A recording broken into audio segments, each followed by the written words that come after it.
I'm going to call the meeting to order.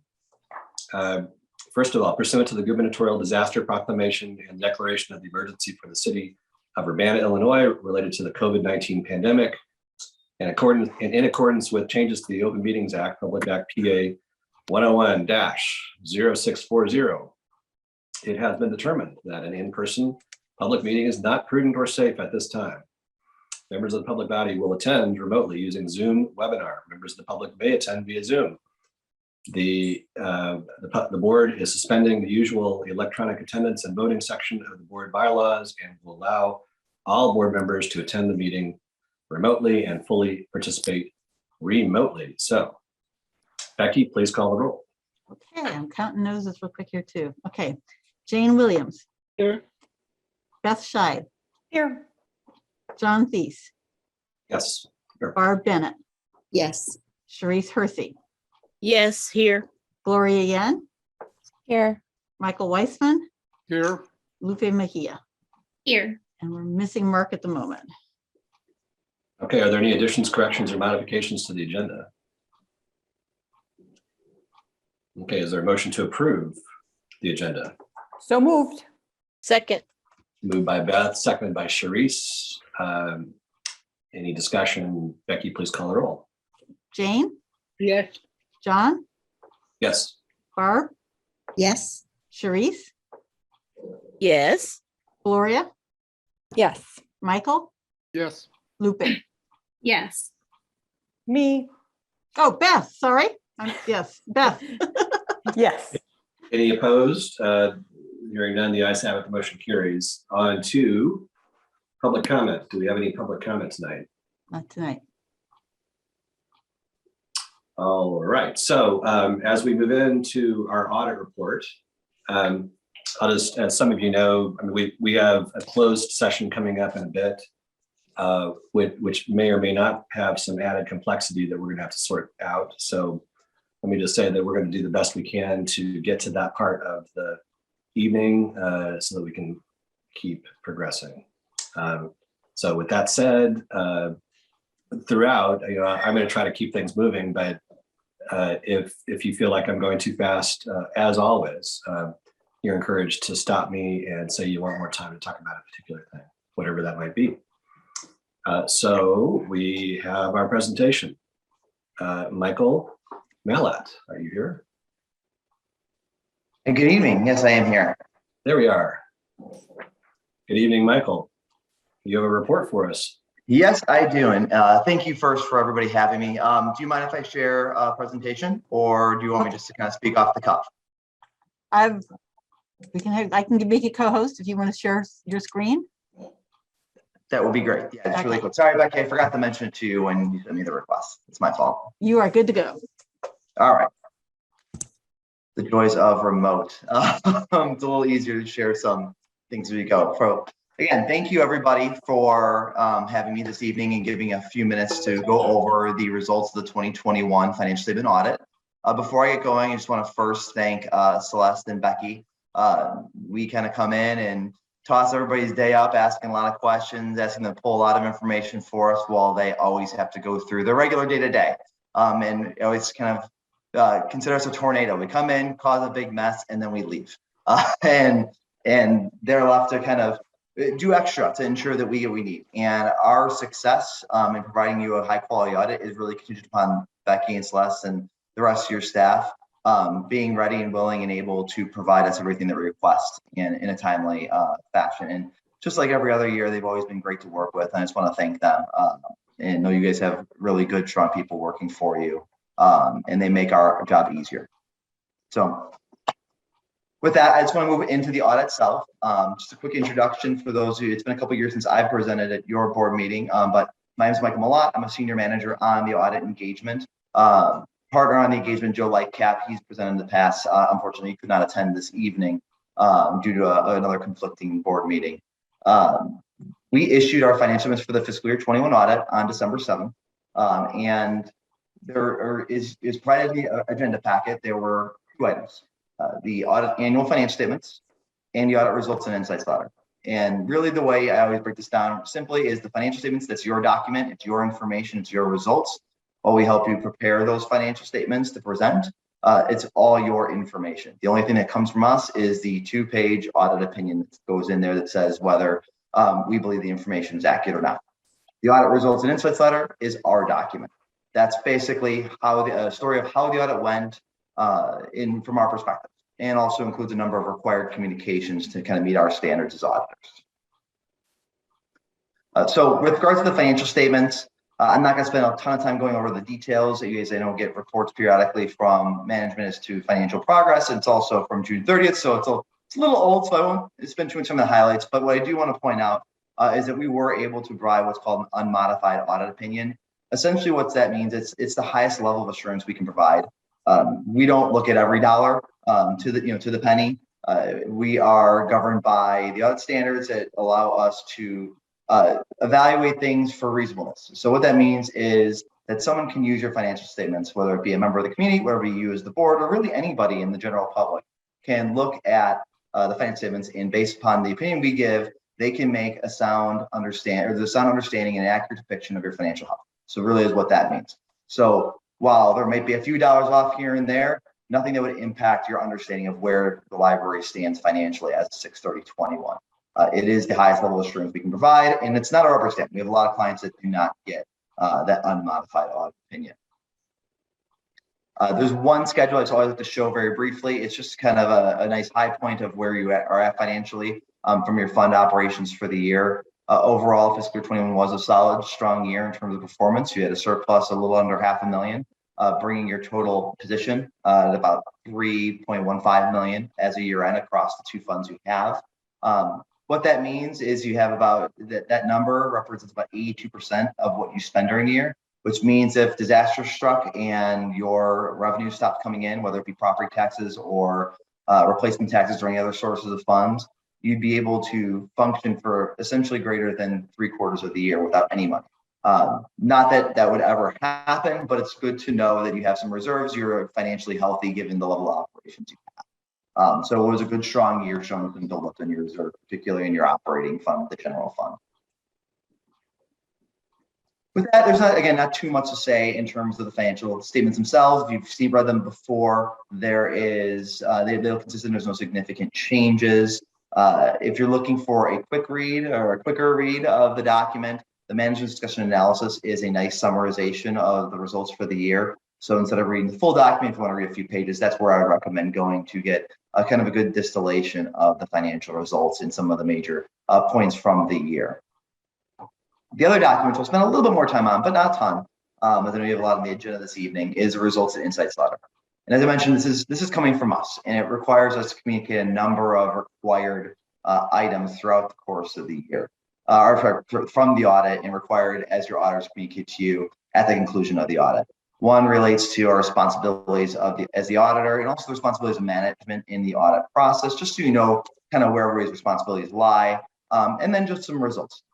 We come into the audit with a plan, with that kind of, if you will, based upon our understanding of your operations, what happened during the year. And sometimes in rare circumstances, we have to adapt because either information wasn't made available to us or something significant happened between where we made that plan and when we did the actual audit, and there were no significant changes.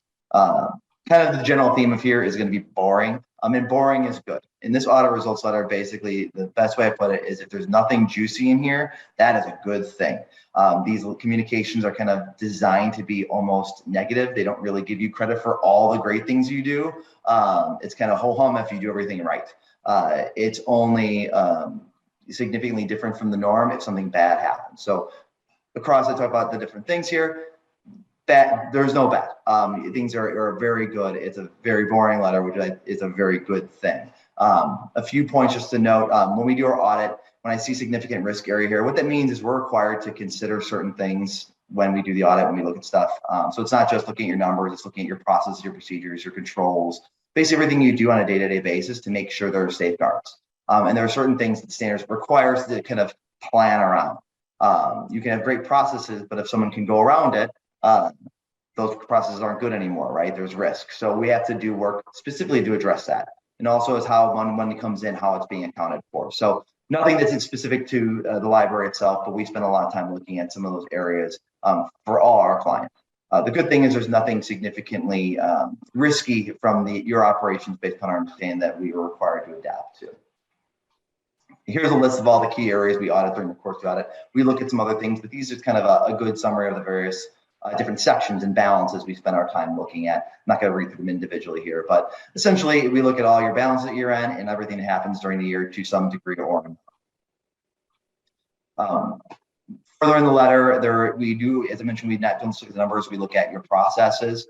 We do report one material weakness, which is not an indication of anything wrong. It's just an indication of increased risk associated with the fact that you engage us to prepare your financial statements, which 95% of our government clients do. It is a kind of a nature of the beast of the government world. Our standards require us to look at everything through the lens of unlimited resources and unlimited people, which I think we all know is about as far from reality as can possibly be. So what we do for both yourself and for the city and for, again, the vast majority of our clients is we assist in the preparation of financial statements, because to have the resources to do that would require you to basically hire someone as an employee to do just that. And that's just not reasonable or rational or beneficial in any sense of the way for you, or really for the vast majority of local governments in Illinois. So with that said, we are required to report it. We report it every single year. It's nothing to be concerned about, but something we are required to communicate to you. The good news is there was no other findings that we noted during the audit to report. No disagreements with management during the course of the audit, nothing significantly unusual in terms of transactions, and no compliance with any laws or regulations that we identified. Further, we do a very high level. The audit's not designed to detect fraud, but we do some procedures to determine if fraud has been identified or exists that we need to evaluate. And nothing came to our attention related to that, which is always good. Also, no significant findings or any issues related to any we call related parties, that people who have financial interests in other companies that would be related to anybody on the board or anybody in management. There is no indication of anything such as that. Also communicates to you kind of things we do in addition to the audit itself. These are called non-attest services. It's just a fancy term for things that we do in addition to the audit. And as I mentioned before, it's our preparation of the financial statements and the conversion entries that are required to kind of get the numbers to consolidate into the presentation that we give. Again, nothing unusual there. We've been engaged to do that, and it's completely allowable under the standards. And again, we do this for 95% of our clients. So nothing unusual. So that's kind of the summary letter. There's some other information in the communication itself. If you're really excited, or you want to go to sleep early one night, there's some information on new accounting standards. There is some good resources that we provide in there with links from the electronic version to our website with resources for various non-audit things, because things we've seen and kind of in the government landscape that may or may not be of interest to the board, you could link to and read some articles and get some information. Kind of a take it or leave it thing. If some people like it, some people don't, but we always want to make it available to you guys. It's just kind of an additional little link to some information that we're seeing a lot of boards and governing bodies kind of face over the course of the last year or so. So that kind of concludes the letter there and everything we have. Again, just one point that I always like to make when giving these presentations is that while we work with you, Celeste and Becky, and your staff on the day-to-day basis during the course of the audit, we really work for you as the board. You're the governing body. You're the one who direct the library's direction, and you are the ones who engage and hire us. I know we also do engage in conjunction with the city as well, but you as the library, you are the person we report to and responsible and are hired, engaged by you. So if anytime you have any questions, concerns, comments, just want to know something related to accounting or the audit, we're always available. It's not just during the audit time, but if anything ever were to come up or you're any curiosity, please don't ever hesitate to reach out to us. We are always available. And Becky and Celeste know about 6 different ways to get a hold of me. So it's hard for me to hide if I wanted to. So they can always find me if there's anything you'd ever want. So please don't ever hesitate if there's any questions on your mind that you have to the audit or just the financial aspects of the library in general. So with that, I'll turn over to any questions you may have. Thank you, Michael. Are there any questions from the board? I don't have any. Michael, thanks so much for your time. Great. Thank you, everybody. Have a nice night. Okay, you too. All right, let's move on to the consent agenda once that's off the screen. Sorry, one moment. I'm trying to figure out what's going on here. Okay. Let me. Was that done? There we There go. we go. Thank you. Okay, Michael, have a good evening. All right. Would anybody like to remove any of the items from the action agenda? The consent agenda? Okay, is there a motion to approve the consent agenda? Move approval of the consent Moved by Jane. Is there a second? Second. Second by Michael. Okay, Becky, please call the roll. Jane, Yes. Beth, Yes. John, Yes. Barb, Yes. Sharice, Yes. Gloria, Yes. Michael, Yes. Lupe, Yes. Mark. Yes. Okay, any opposed? Hearing and seeing none. The ayes have it, the motion carries. Okay, on to individual action items. Item 9.1, hours of service policy. I'll let Celeste, you can let me know if you want to make any presentation about any of these items. We've all had a chance to review them though. And so you can jump in if you want to say anything about any of them. But let's begin with, so 9.1, is there a motion to approve? So moved. Okay, Second. it's been moved and seconded, moved by Michael, seconded by Sharice. Any discussion? I just have a quick question. Lupe, This pertains to 9.1 and 9.2. So for the hours of service, President's Day is listed off as a holiday. But then in 9.2 in the leave policy, it doesn't list President's Day as a paid holiday. Is that correct? Yes, it's a holiday that we're closed, which is what 9.1 talks about. We use that day as a staff day. Okay, So it's a working day for staff. perfect. Thank you. okay, do have- Sharice. Just one more question. Was there any conclusion regarding Juneteenth? I know Celeste and I discussed it. I was just wondering if anybody, because I suggested that the library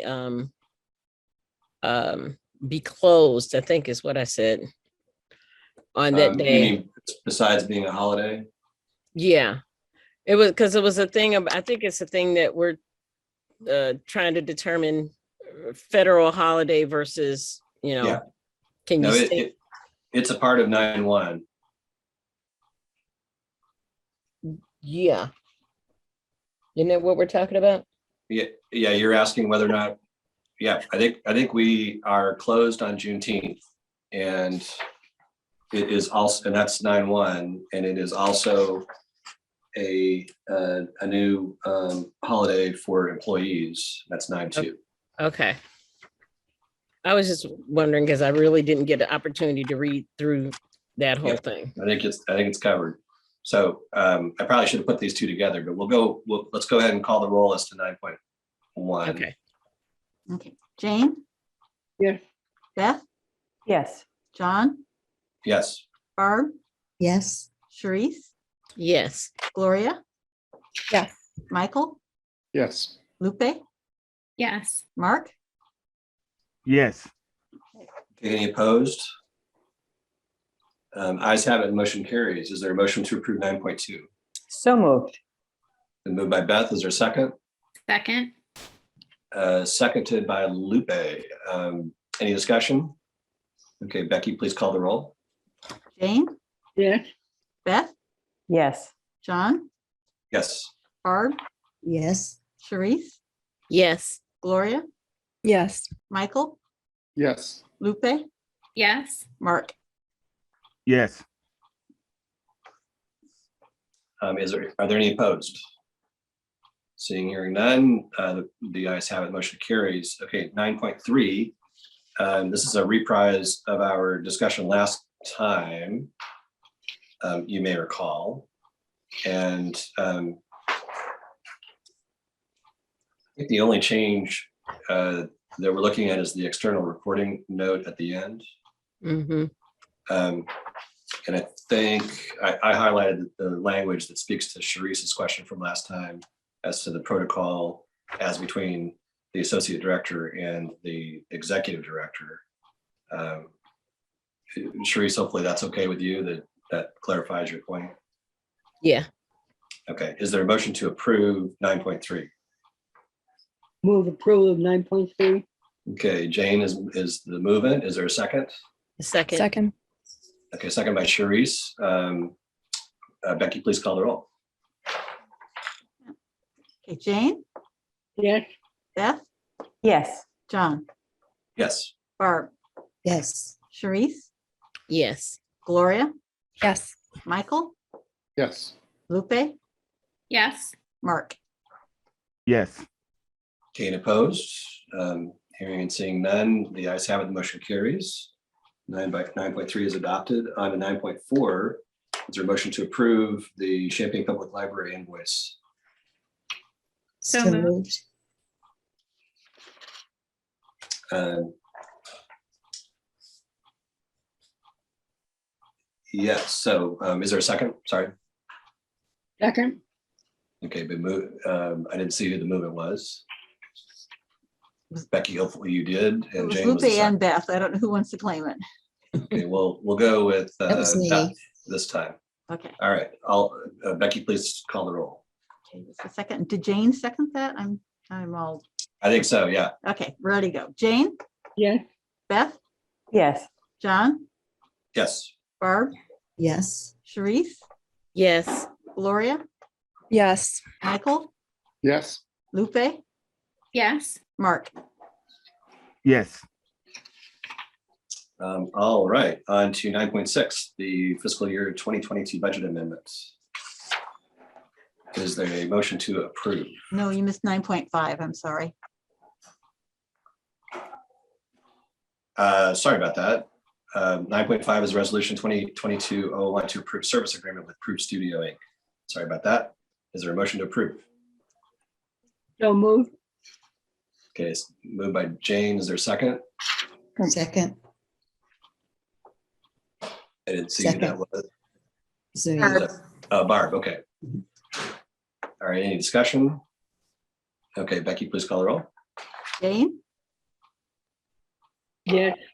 Beth, Yes. John, Yes. Barb, yes. Sharice, Yes. Gloria, Yes. Michael, Yes. Lupe, Yes. Mark. Yes. Any opposed? Seeing and hearing none, the ayes have it, motion carries. Okay, now, 9.6. Is there a motion to approve the fiscal year 2020 budget amendments? So moved. Moved by Second. Jane, is there a second? Second by Beth. Okay, any discussion? Becky, please call the roll. Okay. Sorry, hold on. I'm just looking through my stuff and I think I missed it. I'm just gonna quickly hop on the website and try to find it. Sorry, Report under enrich. must have missed it.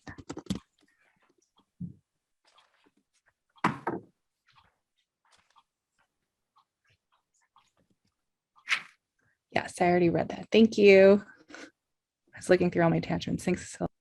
Okay, Becky, please call the roll. Okay. Jane, Yes. Beth, Yes. John, Yes. Barb, Yes. Sharice, Yes. Gloria, Yes. Michael, Yes. Lupe, Yes. Mark. Yes. Any opposed? Okay, hearing and seeing none, the ayes have it, the motion carries. On to 9.7, technology plan for January 2022 to January 2023. Is there a motion to approve? Yes.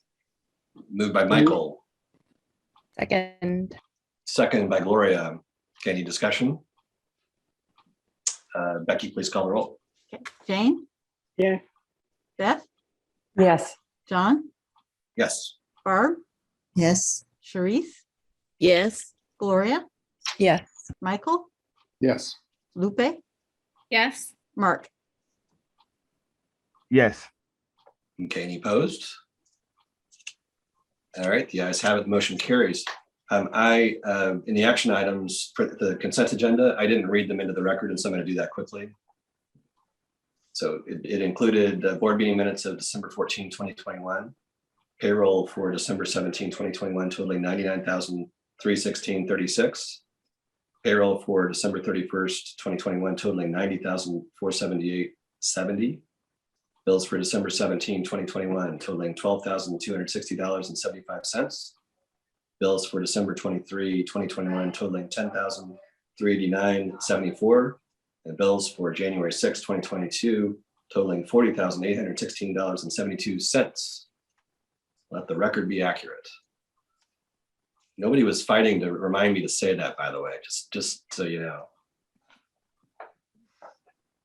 Okay, any discussion items tonight? Oh, one very minor thing. Yes, Michael. I was trying to attend a school board meeting online yesterday and found it extremely hard to find it. And it occurred to me to check, how easy is it for the public to find our meetings? It's pretty easy, but we could probably, just a suggestion that maybe we could make it a little easier right on the web page, where it says board, there could be a little parentheses, meetings link to click on. I don't think anybody will actually attend, in real life, but it just seemed like it might be good form to make it a little easier in case somebody wanted to sometime. Yeah, Let me, sure. Go ahead, Celeste. oh, sorry. I was going to say, let's talk later because we're looking at the website redesign. And so that would be a helpful piece of information Amanda and I would want to know. We'll Okay. look at it together. Okay, super minor, but just. Okay. Yeah, no, I think we need to make this as easy for everybody, including the board. All aspects of our service. We're talking about serving the public, and we should be as transparent as possible. Thank you, Michael, for that comment, and let us know how that goes in case you think we need to do any more follow-up. Moving on to item 11, reports of the various liaisons. We have the Friends of the Library. The report on the Friends.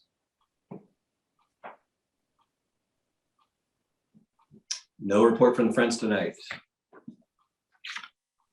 Okay, and the foundation, I need to pull up my third computer device that's in front of me to make sure we cover all this. Here are the various points from the foundation for you all. Foundation meets next Wednesday, January 19th, and they will be reviewing a preliminary grant request from the library and also begin talking about their fiscal year 23 budget. Foundation will also get an update on the annual campaign. Preliminary reports show that the campaign kept pace with last year. That's good. We don't have a final breakdown on general gifts versus gifts to support the refresh of the children's area, which was the main appeal for the campaign. But we know that there is enough funding to refresh the new book area in the children's area, so staff members are working on plans to update that space this spring. With respect to the annual campaign, even though the calendar has flipped, the foundation accepts gifts all year. So it's not too late to give if you haven't already. And thank you to the board members who have supported the foundation this year. I'm sure that most of you have done that. Maybe all of you have done that. A donor appreciation event is scheduled for April 23rd from 6 to 7:30. Again, April 23rd. Get that into your calendars. Preliminary plans include food and music. Let's hope that we can be face-to-face. Foundation is excited for the opportunity to bring donors together, to thank them in person. And the last donor event was October of 2019. Sadly, we've not been able to do it in the period since then. So the foundation's anxious to visit with people in person, including many new donors that we are welcoming into our community of support. So let's hope we can have that event and it can be safe and as many of us on the board can be there as possible. I haven't looked at my calendar yet, but if possible, I will try to be there. All right, that's the foundation. Illinois Heartland, anything on that? We don't have an update this month on Heartland. Okay. Any administrative reports?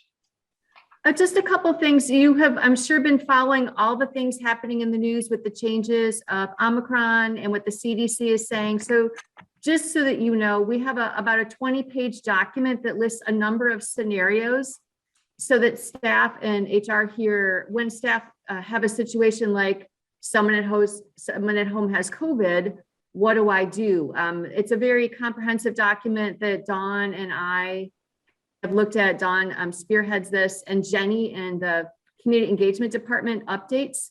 I can't tell you how many times since the pandemic started that we've updated this document, but it's very helpful in understanding how to provide a good, safe environment for staff to work and for patrons to come into.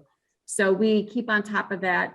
Also, OSHA of Illinois is adopting federal OSHA requirements about masking and testing and things with staff and what we have to track. So for employers over 100 people, the library, of course, is underneath the city, but we're not the city. So we're looking at whether or not this new OSHA masking / testing requirements will apply to us or not, because we don't have 100 employees.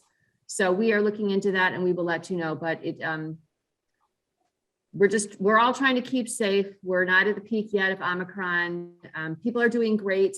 Everybody's still tired, but I'm so proud of all the great work that staff are doing to create a good, wonderful environment. And you saw more examples of how much community members who are using the library, how they are thankful of staff, the great comments that Rachel shared here. And then the beautiful, amazing poem that poet laureate Ashanti Files wrote specifically for the library as she was ending her term, and that she came and shared with us. So it's very gratifying to see how beloved the library is in our community for almost 150 years now. Well, thank you, Celeste, for that. And of course, to the staff for all of the hard work during tough times. We're all in environments where people are going above and beyond and doing everything they can, hopefully to stay safe. And let's hope. I agree. I think that the trending is not real good, but I think it's going to turn around. And let's just try to get through that to that point again. One question on that. Do we have a little 1 or 2 page, say, 2-sided thing to hand out to the patrons, which has some of that information about what they can do and what's helpful, you know, in their own lives? Because, you know, obviously, as everybody knows, there's been a lot of misinformation out there, or just lack of information. Do we have sort of a condensed version? What they can do to stay safe, Michael? Yeah. What we have is, oh, sorry. You know, also, you know, that's sort of up to date, because a lot of people have caught up with what somebody thought a year and a half ago, which isn't. Yeah. We don't have something that we hand out along that. What we do is when people ask, we help them find the information that's current at the time, because it is very regularly changing. Yes. And what we have as they walk in the building is something through Champaign County Safe, which is things to do while you're in the library to have a safe environment. So if you're feeling unwell, stay home, wear your mask, be kind. Yeah.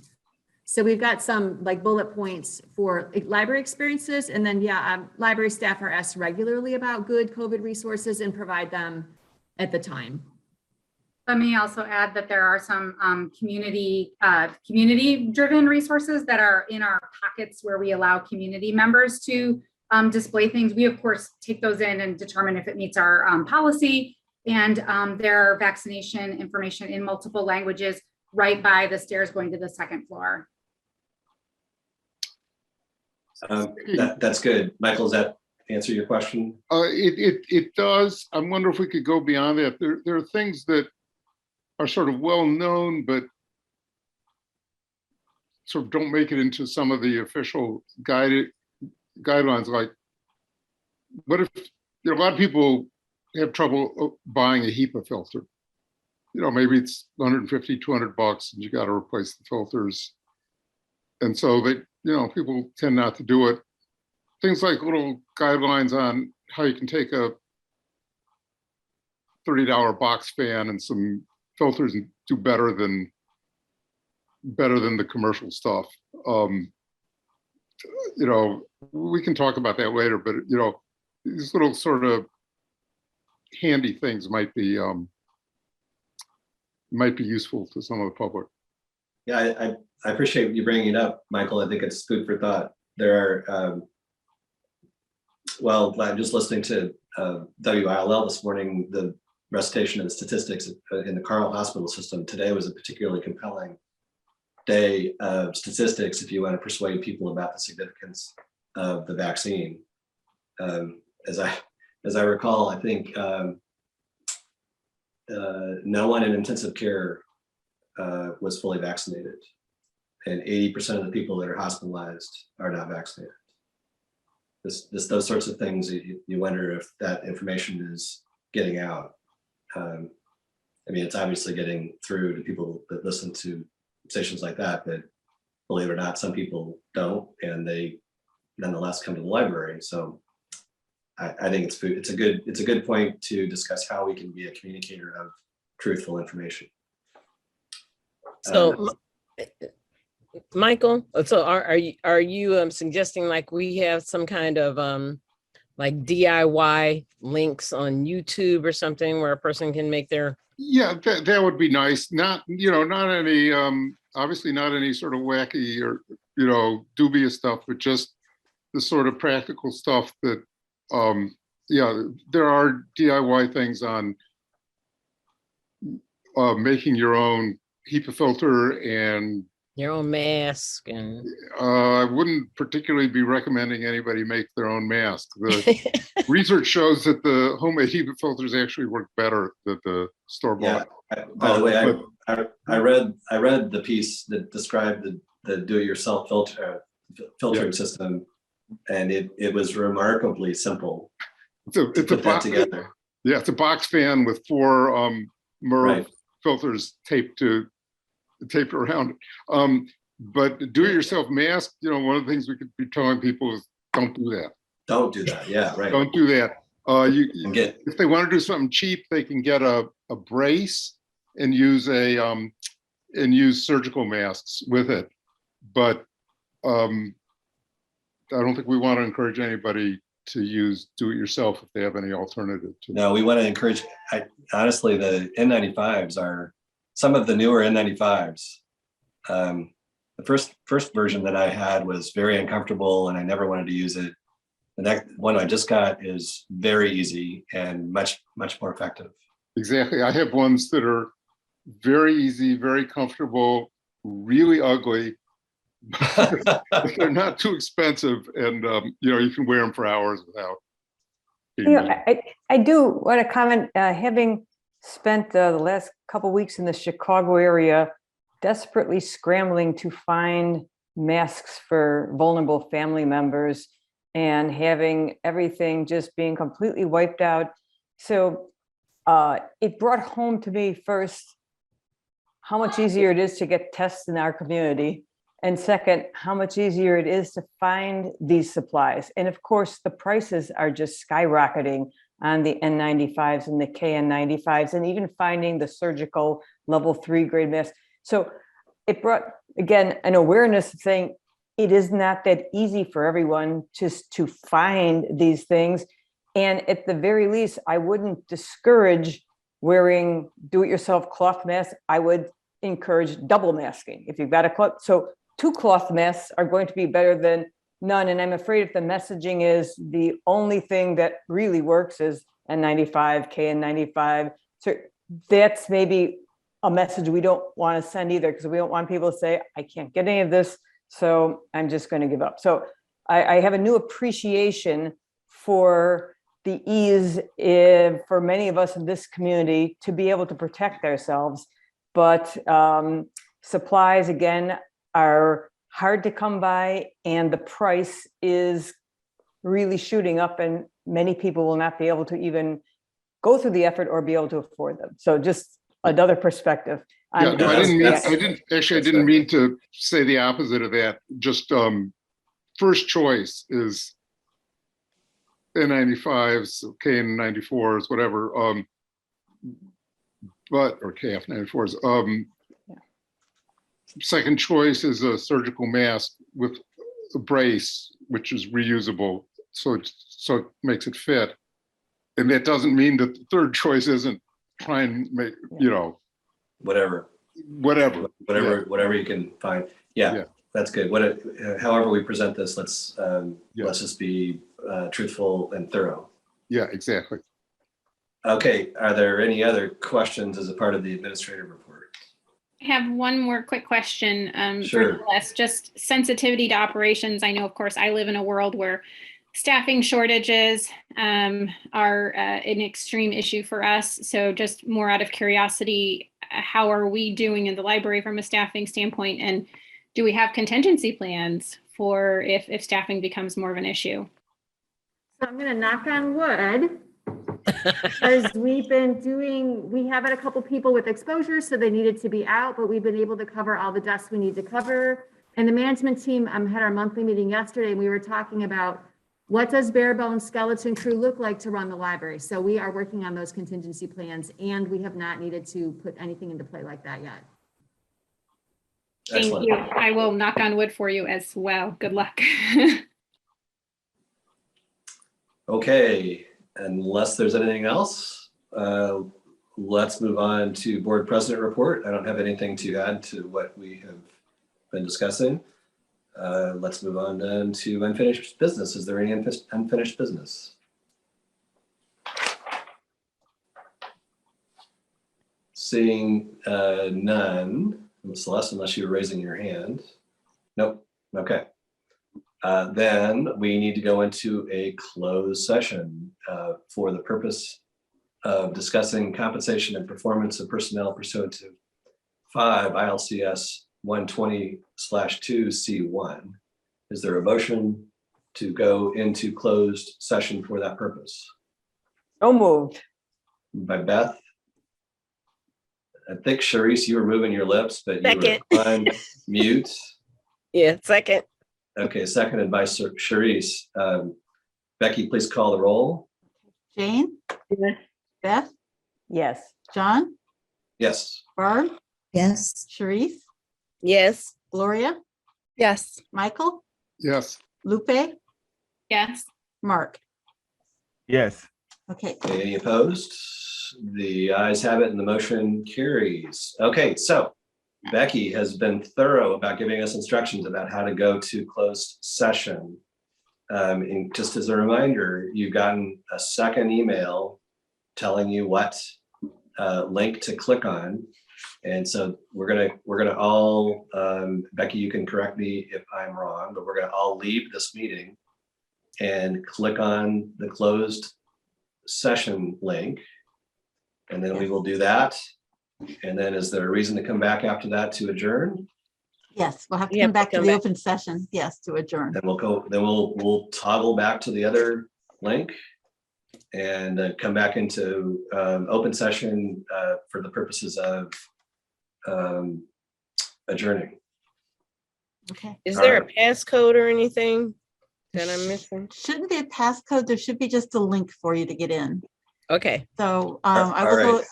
and open the other meeting and get it going, so you can all join me there, and then we will continue and see what happens. We're pretty good about this. We're pretty good about this, and we'll all forget how easy it is for the next time, but maybe not. Okay, there we go. Here's some more.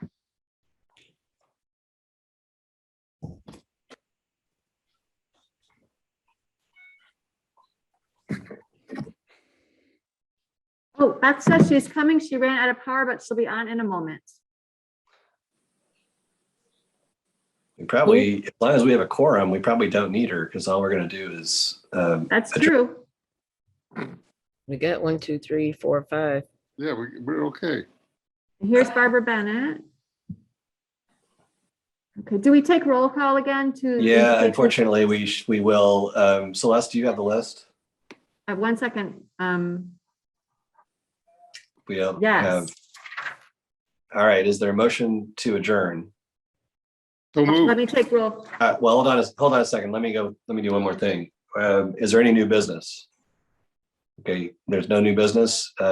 It's been moved by Michael to adjourn. Is there a second? Second. Second by Barb. Celeste, please call the roll. 1 second. I've got Barbara Bennett. Here. I'm sorry, do you want to adjourn?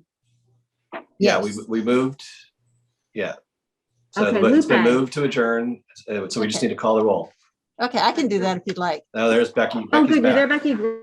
Yeah, I've been here. You guys, I couldn't get back in again. Okay. Okay. Are we ready? Yeah, I we're need to- ready. So it's been moved and seconded. Becky, Okay. call the roll. Okay, Jane, Yes. Beth, Beth hasn't been able to get on yet. okay. John, Yes. Barb, Yes. Sharice, Yes. Gloria, Yes. Michael, Yes. Lupe. Yes. Okay. Okay, Opposed, the same sign. The ayes have it and the motion carries. So Beth will be getting back on just when we'll be Just getting in off. time. That's right. Just as we're riding off into the sunset. Okay, thank you, everybody. Not an easy meeting to get through logistically, but we did it. Yep. So thank you, everybody, and we'll see you soon. okay. Bye. Hi, thanks, Bye-bye. everyone. Bye-bye. Good night.